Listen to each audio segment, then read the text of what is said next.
So I've presented several videos indicating that lifestyle factors are obviously very important in determining whether your brain is going to be healthy or that you are going to be at risk for a degenerative condition of your brain, things like Alzheimer's disease, for example. And it turns out that the reason that the high carbohydrate diet, the lack of physical exercise, gluten and other things that lead to inflammation are so important is because they tend to increase, as mentioned, inflammation.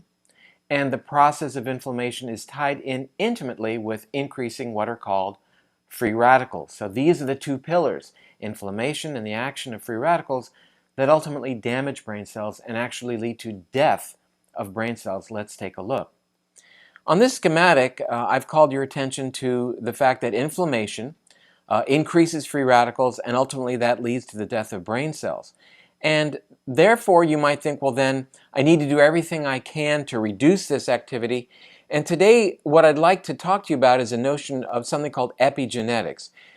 Now, epigenetics is a very empowering concept.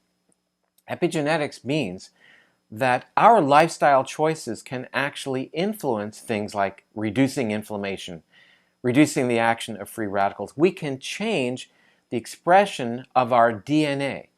Now, that's a very heady concept. Back when I was in medical school, I don't want to let you know how long ago that was, but it was quite a long time ago. We'll leave it at that. But we were told pretty much that our DNA was locked in a glass case and determined everything about us. We now understand that our lifestyle choices, the foods that we eat, the sleep that we get or we don't get, the type of nutrients that we may choose to take, change the expression of our DNA and can pave the way for health or disease. Let's take a look at this next slide. So now we understand that we can actually harvest this notion of epigenetics to reduce inflammation and increase antioxidant protection.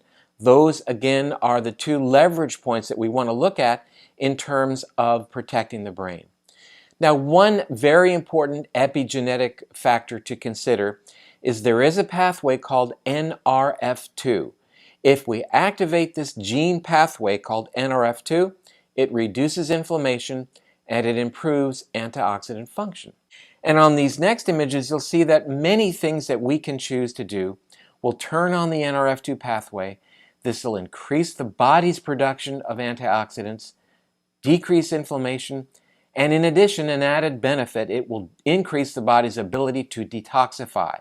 So getting aerobic exercise, reducing our caloric consumption, using the herb like turmeric or curcumin, green tea extract, resveratrol, a supplement, broccoli, garlic, and DHA all work through this pathway, amplifying NRF2 activity and turning on those very brain protective actions of detoxification, reducing inflammation, and enhancing the body's own ability to produce its own antioxidants. So important to understand that we can control our genetic destiny based upon the foods we eat, the supplements we take, the physical exercise we get, even the rest that we get. Very powerful concept, epigenetics. I'm Dr. David Perlmuter.